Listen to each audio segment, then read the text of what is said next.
Definisi perubahan makna adalah gejala pergantian rujukan dari simbol bunyi yang sama. Dalam perubahan makna terjadi perubahan pada rujukan yang berbeda dengan rujukan awal. Latar penyebab perubahan makna yaitu 1. Perkembangan dalam bidang ilmu dan teknologi, 2. Perkembangan sosial dan budaya, 3. Perbedaan sidang pemakaianan, 4. Adanya asosialisasi, 5. Perbedaan tanggapan, 6. Pengembangan istilah, 7. Akibat ciri dasar yang dimiliki oleh unsur internal bahasa, 8. Akibat adanya proses gramatik, 9. Akibat unsur kesejarahan, yang terakhir yaitu faktor emotif. Selanjutnya adalah jenis-jenis dari perubahan makna kata. Meluas yaitu pada awalnya hanya memiliki makna karena beberapa faktor sehingga menjadikannya memiliki makna-makna lain. Contohnya adalah kata baju dulu hanya bermakna pakaian sebelah atau atasan saja, tetapi sekarang bukan saja bermakna pakaian dari pinggang ke atas tapi juga topi, dasi, celana, sepatu, atau bisa dibilang makna-makna yang ada masih ada hubungannya dengan makna aslinya atau pemilik sesungguhnya. Jenis selanjutnya adalah menyempit, yaitu pada suatu kata yang awalnya memiliki makna yang luas, kemudian hanya terbatas pada sebuah makna saja.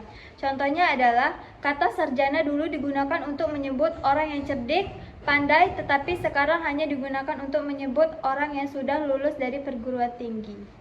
Jenis-jenis perubahan makna yang ketiga adalah perubahan total, yaitu berubahnya makna dari makna awalnya walaupun masih ada kemungkinan pertamanya tetapi jauh sekali. Contohnya adalah kata seni dulu hanya bermakna air seni atau urine, tetapi sekarang bermakna sesuatu yang indah atau berkaitan kreativitas. Kata pena dulu hanya bermakna bulu angsa, tetapi sekarang bermakna alat tulis bertinta. Selanjutnya jenis-jenis perubahan makna yang keempat, penghalusan atau eufemia, yaitu ditampilkannya kata-kata atau bentuk yang dianggap memiliki makna yang lebih halus atau lebih sopan daripada yang akan digantikan. Contohnya, korupsi, menyalahgunakan jabatan, penjara, lembaga permasyarakatan. Berikut ada sebab perubahan makna. 1. Perbedaan bidang pemakaian, 2. Perkembangan sosial budaya, 3. Tanggapan pertukaran indera, 4. Perubahan bahasa, 5. Perkembangan dalam bidang ilmu dan teknologi. Berikutnya ada bentuk perubahan makna. Yang pertama itu perluasan makna. Perluasan makna atau widening atau perpanjangan makna, extension, adalah perpindahan makna dari khusus ke umum, seperti terjadi pada kata kakak, yang sebenarnya bermakna saudara sekandung yang lebih tua, namun kemudian meluas maknanya menjadi siapa saja yang pantas dianggap sebagai saudara sekandung yang lebih tua.